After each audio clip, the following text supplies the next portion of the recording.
हाँ तो बेटा जी हम लोग बात कर रहे हैं आज फोटो इलेक्ट्रिक इफेक्ट से रिलेटेड कुछ इंपॉर्टेंट पॉइंट या लॉस की। पहला पॉइंट क्या कहता है, the photoelectric current is directly proportional to the intensity of the light.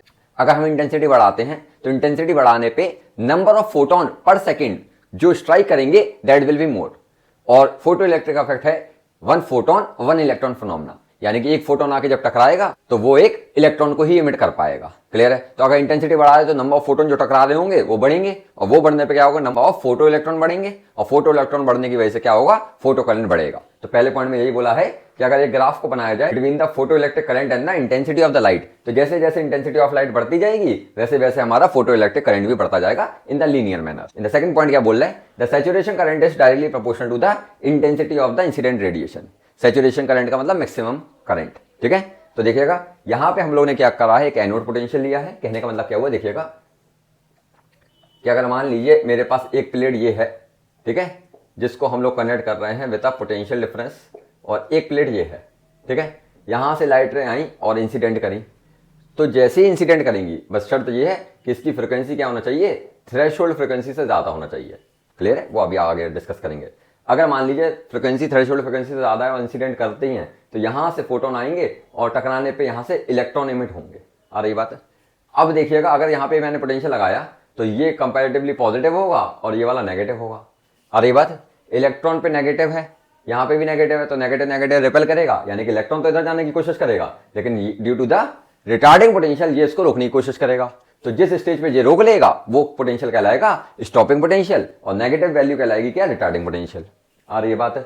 अगर टर्मिनल बदल दिया जाए, ये पॉजिटिव हो और ये नेगेटिव कर दिया जाए, तो ये इलेक्ट्रॉन को एक्सीलरेट कराएगा। इतनी बता रही है? तो इस ग्राफ में देखिएगा, मान लो positive value of the potential मैं बढ़ाता हूं, यानी कि एनोड का पोटेंशियल बढ़ा रहा हूं।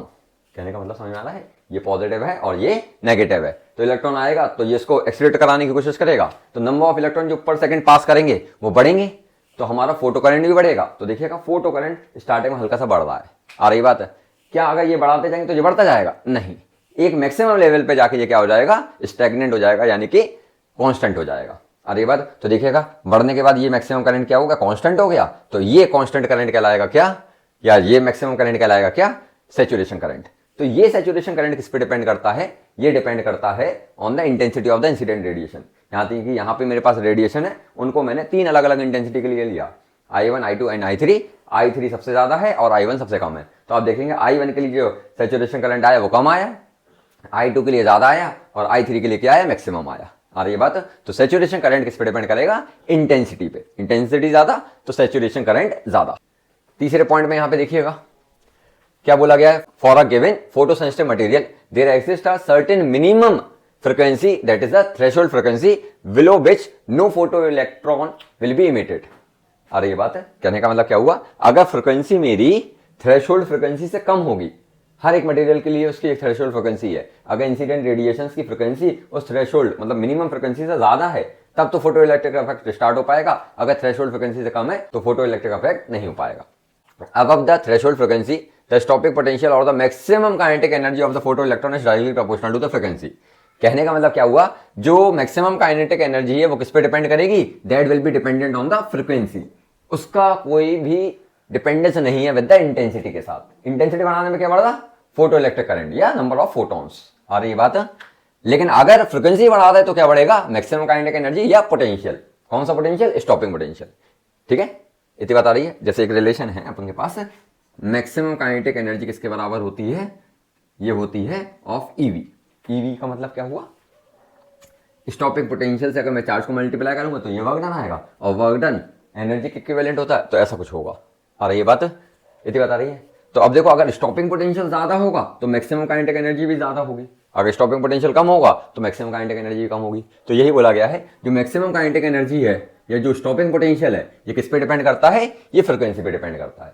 फ्रीक्वेंसी अगर ज्यादा होगी तो क्या होगा, हमारी मैक्सिमम काइनेटिक एनर्जी ज्यादा होगी या स्टॉपिंग पोटेंशियल ज्यादा होगा। तो देखिएगा यहाँ पे अगर एक ग्राफ बना रहे हैं showing the variation of the stopping potential with the frequency, तो देखिएगा ये वाली फ्रीक्वेंसी यहाँ पे क्या होगा, फ्रीक्वेंसी धीरे धीरे बढ़ेगी। तो उससे पहले मतलब अगर इस फ्रीक्वेंसी को मैं नाम दे दूं f0, तो इस फ्रीक्वेंसी से अगर फ्रीक्वेंसी कम है तो कोई भी हमें स्टॉपिंग पोटेंशियल नहीं मिल रहा, यानी कि कोई भी फोटो इलेक्ट्रिक इफेक्ट नहीं होगा।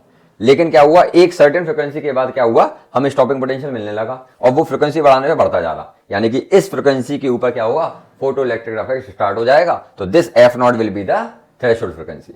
इतनी बात आ रही है। अब फ्रिक्वेंसी बढ़ाते जाएंगे तो स्टॉपिंग पोटेंशियल बढ़ता जाएगा। तो अलग अलग मटेरियल के लिए, अलग अलग मेटल के लिए ये थ्रेशोल्ड फ्रिक्वेंसी क्या होती है, अलग अलग। जैसे यहाँ पे एफ नॉट है, इसको नाम दे दे रहे F1, तो इसके लिए अलग है, इसके लिए अलग है। तो हर एक मटेरियल के लिए थ्रेशोल्ड फ्रिक्वेंसी क्या होगी, अलग होगी, वो मटेरियल पे डिपेंड करेगी। इतनी बात आ रही है, इतना क्लियर है। यहां पे क्या करा गया, एक ग्राफ बनाया गया। अब फ्रिक्वेंसी को वेरी करा रहे और इंटेंसिटी हम सेम रख रहे हैं। अगर इंटेंसिटी सेम होगी तो सैचुरेशन करंट सेम होगा। तो देखिएगा सारे का, चाहे इसका इसका इसका, तीनों का सैचुरेशन करंट सेम है। और ये बात है, अब इंटेंसिटी सेम है। यहां पे हमने ये रेडिएशन लिए, इनकी फ्रीक्वेंसी को अलग अलग रखा, यानी कि यहां पे μ3 जो है वो सबसे ज्यादा है, μ2 उससे कम है और μ1 सबसे कम है। तो जिसकी फ्रीक्वेंसी कम होगी उसका स्टॉपिंग पोटेंशियल कम होगा। देखिएगा फ्रीक्वेंसी और स्टॉपिंग पोटेंशियल कैसे डायरेक्टली प्रोपोर्शनल है। अगर फ्रीक्वेंसी बढ़ा दे तो स्टॉपिंग पोटेंशियल बढ़ रहा, तो इसकी फ्रीक्वेंसी कम थी तो उसका स्टॉपिंग पोटेंशियल यानी कि रिटार्डिंग पोटेंशियल कम होगा।